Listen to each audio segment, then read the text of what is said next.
Hi, welcome. This is part four of my breakdown series, connecting the dots, filling in the gaps, by way of Robert Cabral, pictured here, and the president of the International Association of Canine Professionals. And as I go through this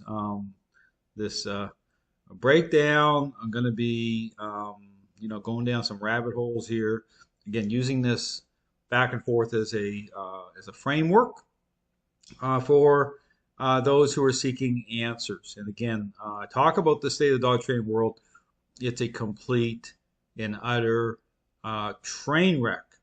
And again, you're not seeing any, and you won't see any of these trainers talking about what the source of the problem really is because they've already sold out. Understand that there is no refunds. Okay, there's no turning back. I talk about this. There's no wiggle room here.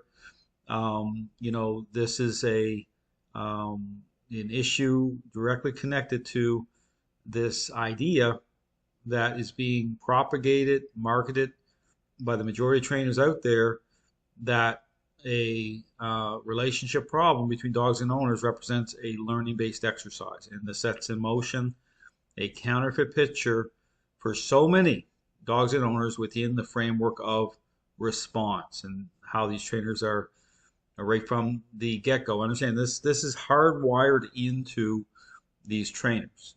This is entrenched. Okay, this is a identity crisis issue here in the dog training community, and so many of these trainers, they're not coming back. Okay, understand that when I talk about this issue, and this is where it goes in this whole thing where as I move forward, it is getting worse. Okay, it's escalating. Okay, this is all part of it. You're seeing like worldwide, it's come to a place where you don't even want to own a dog, and balanced dog trainers are pretending as if they're trying to separate themselves as though they're not part of the problem, and they just like kind of like almost like don't know why this is happening, and they're complicit. Okay, understand that they're compromised, they're complicit, they're part of this rigged game, and so that's why I'm putting out information so people understand, why the ship is going down. These trainers, they can't respond to what I'm saying because they're just not willing to even look at the problem in the first place. Because what are they going to say? Understand that. So when you have any of these trainers say that they're open-minded to, looking at what the issue is, well, they can't. Understand that simply doesn't even make sense. That's impossible based on the fact it requires a trade-off. Okay, which means that, you cannot, continue to identify as a balanced, force-free, play-based, and quasi-Caesar Milan, and not expect that door to be completely wide open to setting in motion a counterfeit picture. Okay, based on how these trainers are engaging a relationship problem, how they're motivating dogs to respond. That's their criteria. Understand that that's their focus. Okay, superficial responses versus, again, I talk about what's the solution here. What is a process? And I talk about this. The only way to reconcile the core ingredients the right way to come out on the other side with a predictable outcome is by way of a intentional interaction-based method. Okay, so I don't, again, talk about treats and motivating dogs. That's not how you should be thinking. Okay, the relationship is the motivator. You need to bring it into a power play situation, and it's not the type of power play that's meant to create a high challenge with dogs in a war. Understand there's method. Okay, there's technique. Okay, there's accommodation. Okay, there's different things that are part of this to frame it up properly, so you're not going to end up in a situation where people are getting bitten and bad things are happening. Okay, but it's got to be the right conversation. I talk about it's the type of conversation that needs to happen. You as a dog owner with your dog, that the dog understands intent, and they come into agreement with your role, agreement with the method, and then beyond just appearances, meaningful change happens. So understand that those things are important. So when I'm talking about the real issue in the dog training world, this is where, again, the last video I talked about this whole thing with, as I move along here, I have absolutely zero patience, okay, and I think less so as I move along for those who are, walking the fence, double-minded, pretending like they don't understand, and then if you see how they identify and what they're doing, it's just they're playing the game. And so, I am here to help people, but I'm here to help people who are committed on their journey to find answers. You cannot play both sides here, okay? You got to let it go. And so, I'm here to help people the right way. And when people are, committed to, finding answers, changes everything. And so understand that there's a difference. And again, I make this distinction between what's happened in the dog training community with those people who are suffering a type of identity crisis. Understand that I say this all along. I sit down with the average dog owner, and within 10 minutes, they get it. You sit down with these sold out trainers for 10,000 years, and they'll keep arguing with you. And so you're wasting your time. So when I put out this information, so at least, it's out there for those who are wanting to know what the real problem is. So there's no excuses. Understand that there's no way anyone that says that they understand why this is all going the way it's going, why these things are happening all over the world and everything. Well, here I put out the information. Here it is. You can love it, you can hate it, but it's the truth, and it's become very difficult for people only because these trainers have thrown the truth out the window a long time ago. They didn't ask the questions as individuals they should have been asking, and so it's escalated to this point. And so what are they going to say? They're still playing the game. So I play some more of this. Again, my goal here is to go through, cover off some talking points here. I'm going to be going down some rabbit holes, some rants, okay? And so this is going to be exclusively on my Rumble channel for reasons. Again, talk about a lot of these trainers are very much, they don't want to have this conversation regardless, okay? They're not going to have it. Okay, so they'll engage in copyright strikes to try to shut down this conversation. It's already happened to me on YouTube. That's why I'm on YouTube moving forward here. I'm being a little bit more, intentional with, the video content I'm putting up because, again, although I'm following fair usage, you don't hear me slandering these trainers on a personal level. This is information based, so you're not going to hear me. So, but it doesn't matter. Okay, you'll see these trainers. All they care about is just make it stop because this is something that they don't want to engage in. It's inconvenient. It isn't going to happen. So, but I'm going to talk through this for people for the few who are interested. And so again, the ship is sinking. Just look at the information I put out. Don't make excuses. You line it all up. This is an issue about truth, and this is all about these trainers are in direct conflict with nature. They've played into this ideology the wrong way. They're playing off of people's emotions. And this is a hard thing because it's so easy just to go with the flow and do what these trainers are doing and make money at it at the expense of dogs and owners. And just write it all off as collateral damage, right? Oh, I don't know. Here in the last conversation, I'm talking about, oh, why have things changed? Oh, well, because cities and people with garbage. Okay, this is all about relationship. Okay, this is about understanding our role in that, and this is about the lens that you're looking through. So you hear these trainers and pay attention to their language. They try to package it up to make it fit into how they're presenting things. Okay, it's all about fallout, collateral damage, and just trying to, within the spin zone here, trying to spin this so that they can make it work out somehow and keep this rig game going. That's all this is. Everybody's focused on their phone. They're not focused on their dog, and that's going to create problems. Yeah. But why we see more popularization of certain breeds too. Talk about focused on your phone. Some of this doesn't make sense. What's that got to do with anything? I can be focused on my phone, but as long as I'm invested the right way with my dog, it's about relationship. It doesn't matter. It does not do with your phone. right? It has everything to do with just how you're connecting that level, how you're interacting with your dog. So understand that a lot of this is just like, that's what this is. This is so crazy. You'll hear these talking points, they don't even make sense. But you have to apply critical thinking here. Understand that my encouragement to people is like, think on your own. Like I've said this before, like so many in the dog training world just come in and just taking a hold of this ready-made idea and run with it. Like think on your own. Shake loose from this stuff. I mean, I think that creates problems for us, right? And there's a oh lot of yeah. breeds that are popular now that weren't 20 years Mhm. ago. And because of that, the popularization of those breeds, that in itself is going to create issues for us. But Like this whole thing about breeds, I talk about this. Every dog has the same type of need. Okay, a social animal, social need. But think of it like some children need a stronger parent. Okay, but it still comes back to your role. It's about relationship. How dogs connect with us at that level.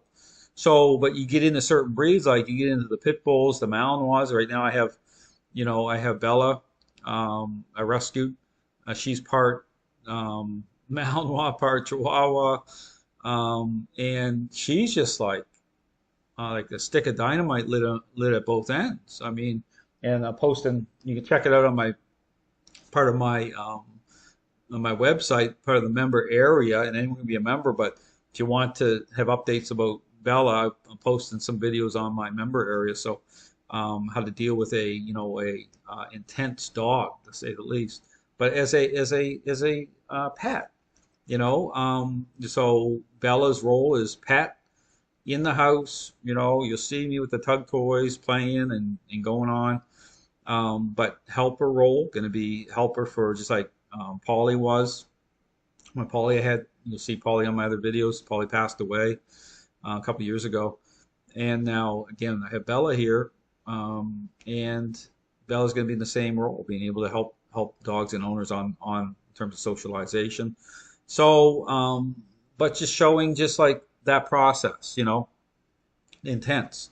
Bella was no doubt. I have no doubt why Bella ended up in the pound. Okay, that level of intensity, and so here, but showing again how to bring it together so that my wife is involved. It's like for her having a being able to bring everything into harmony, so that you're going to have a great pet, even with a very high drive dog, and be able to have a great relationship without all the behavioral problems happening. So, but again, I show in a real way, you'll see how I'm dealing with issues with Bella to move the relationship along. but how does that relate to the question of why are we seeing such a push for regulation of dog trainers? Like, why suddenly do dog trainers have to train only purely positive? Why is that such a push? And see the distinction there. So saying like, and see, this is the problem. Whenever you hear these balanced dog trainers talk like only, because they're part of. Understand that they're it's like a marriage. Okay, I understand they're married to this idea. So it's like for them, understand that whenever they talk about force-free trainers, they can never separate themselves and call anything out. They can't. Pay attention to language here. It's this whole kind of like, it's the same coin, but it's like two sides of the same coin, balanced and force-free. You flip the coin both, but it's the same coin because it's the same idea as to what a process is. So when you hear them say only force-free, like they're giving this ideology a hall pass because they're part of this rigged game. They have to. That's why they always come up. You hear these trainers and Larry Crohn's all over social media. He's one of them. Hear them talking about, well, force-free trainers. They can do a great job up to a certain point, or they can do. See, it's this hall pass stuff, and they all do it. I don't do it, right? In fact, I call out balance and force-free to say, hold on here a second. Once a relationship problem is underway, training is not a learning-based exercise. The way these trainers are engaging, the way they're motivating dogs to respond that way, it sets up a counterfeit picture for so many. That shouldn't be your focus. See, and then they're like, they get upset. Well, they should get upset, right? Because there's the line. Like, think about that. Like, think about the difference when I come out and say what training is and what it isn't, the difference between what balanced dog trainers are saying it is, and how these two groups are tied in. It should make sense. So here saying only, and he's talking about legislation. Well, of course, guys like Zach George, I've said this before on prior videos, it's like the Trojan horse. He's taking advantage of the confusion. Why wouldn't he? I mean, so that's the thing that's incredible to me. Is like, if I was Zach George, I would take advantage of the confusion. I would target the dog daddy. Like if I was to write the script and decide on my agenda, like if I sat back and say, like, how am I gonna get the force-free agenda to take over? Well, you're already good to go anyway, because balanced dog trainers are compromised. You can just push them to the side here at some point as society gets more and more permissive, and so because they're playing both sides. And so for me, I understand if I was actor, I'd be like, well, no, I mean this force-free, this idea itself, it doesn't allow for. Right? It does not, you can't bring influence in the way that balanced dog trainers and not be challenged on it based on based on its application, what this ideology represents. So you already have the advantage. Understand, you're already good to go. Then you just have to just keep pushing, right? And marketing, not in a good way, don't get me wrong, it's like totally corrupt. I mean, it's corrupt to the core. It's based on the lie. But you have the advantage.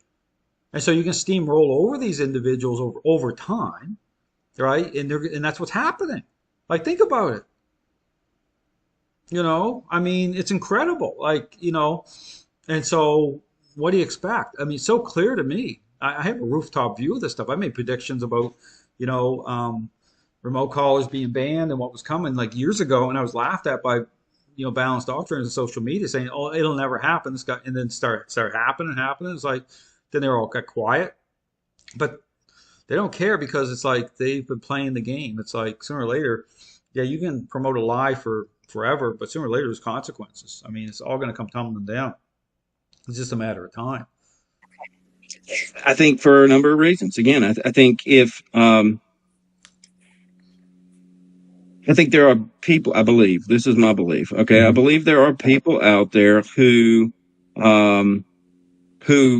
their end goal is for people not to own pets. Mm-hmm. And one way to get rid of a lot of dogs is to create a system where a lot of those dogs are so problematic that people are going to have them euthanized. So you're saying, okay, just like PETA, right? Oh, well, their end goal, right? He's just like pushing to he's just saying, well, this is what they're doing. Right, I understand there's gaps here, right? There's it's like Swiss cheese. It's like there's so many holes here. Like when balanced dog trainers talk about, what could happen at the end, they're not talking about their role in it. How they're not even able to even identify what the problem is. And so they'll just say, well, this is like it's going to end up where they just want to get rid of dogs. Well, yeah, that's where it's going to end up. But they're responsible, okay? You can point the fingers at these trainers, these balanced dog trainers, and put the blame at their feet, a lot of the blame at their feet, because they've been playing the game. So, that's where it's going to end up. But understand something here. They're part of the problem. They're complicit. They're part of the problem. That's why they don't want to talk about it. So. Or take them to shelters. That's going to eliminate a ton of them. I think there are people out there who have an agenda that's being pushed because imagine making 400. They feel like, I think sort of it's a cultural thing. It's a societal thing. I think we have people who are under the belief that we should be raising dogs the same way we raise children. And, to that point. See, and so here they start, and this is the thing, they'll touch on certain themes I talk about, but again, it's all superficial. Okay, it doesn't connect dots properly. Like they'll, and you'll see it. You'll even see force-free trainers use certain examples. I talk about like John McGuigan, you use like the adult, the right example to use developmentally in terms of what this connection represents is the child example, which I referred to in terms of the parenting example. But here, you hear him talk about, society, as things start to, but it's all, understand, it's all superficial. It's like it doesn't, it just like touches the surface of things, so that people can kind of relate, but it doesn't actually connect in terms of depth, in terms of tying it in properly. But again, the book I put out, The Mind and Body Connection, I do that. I tie it in. I talk about, society in terms of parenting, permissive, and the spillover effect of dogs, but then I tie in the social connection aspect of it and how that relates properly, through that connection, in a very specific way. Balanced dog trainers, they don't do that. They can't do it. They allude to certain things like saying, well, treating dogs a certain way, whatever, but the question asked, well, what does that actually mean? See, that's the thing, because once you understand that when you align yourself with a process that is based on appearances, okay, it's superficial. Understand that any example, whatever the talking points are that are going to be mentioned, are going to be superficial as well. Understand that. Like, you're going to hear this type of almost like political language where it's meant to kind of, get your attention a little bit to say, oh, I agree with that. But then again, you get into the actual nuts and bolts of, and this is why, again, I go back to this whole situation with the guy who calls himself the anti-dog trainer. Again, when did that escalate? Like, in terms of the back and forth, at the point where I get specific about, the role of influence and control, that whole loose leash video I put up, we'll watch it. That's when sparks start flying, right? And they're going to, right? Because that's where the rubber meets the road, right? But that's it in a nutshell. It's like getting into the whole issue of the specifics of the criteria of what a process is, defining it, because that takes it to that whole appearance thing. It's like, because they're operating off appearances. And then you add to that all these situations where these trainings are piling on along with, and really think about this, because things start to make sense. Ask yourself the question, why is it that when these controversies have happened, and look at I keep bringing up the Jeff Gellman situation, the Bonker situation, go and do your research. Look at what happened there. Look at the amount of balanced dog trainers that called out Gellman for abuse. They piled onto that situation along with force-free dog trainers. They piled on. They piled on for a reason. Like that in itself, if you have any sort of, apply critical thinking, any sort of being objective, you're not suffering from an identity crisis here by way of identifying as a balanced dog trainer. You should be looking at the situation and say, hold on here a second. That's beyond interesting. That's significant. Like, what's going on here?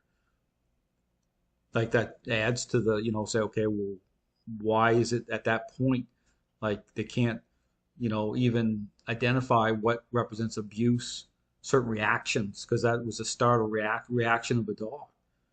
Like, that was the trigger point. See, so you have to go deeper here. So my encouragement is, you can check out, again, I'm going to be continuing to do some more parts here as I move along, using this as a framework as I go through some of these talking points. But my encouragement, you check out my YouTube channel. I've got lots of great video content. I have courses available on my my website.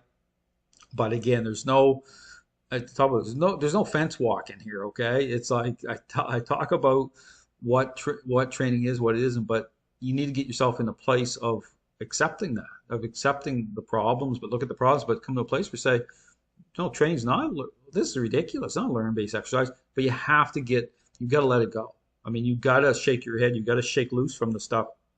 If you don't, then you never come to that place where you're going to understand. I mean, there's so much deception here. Appearances, there's some half-truth in some stuff here too. And I talk about all that, but it's like understanding what is really happening. So, but thanks for watching. Again, I'll be putting out some more parts here as I move along.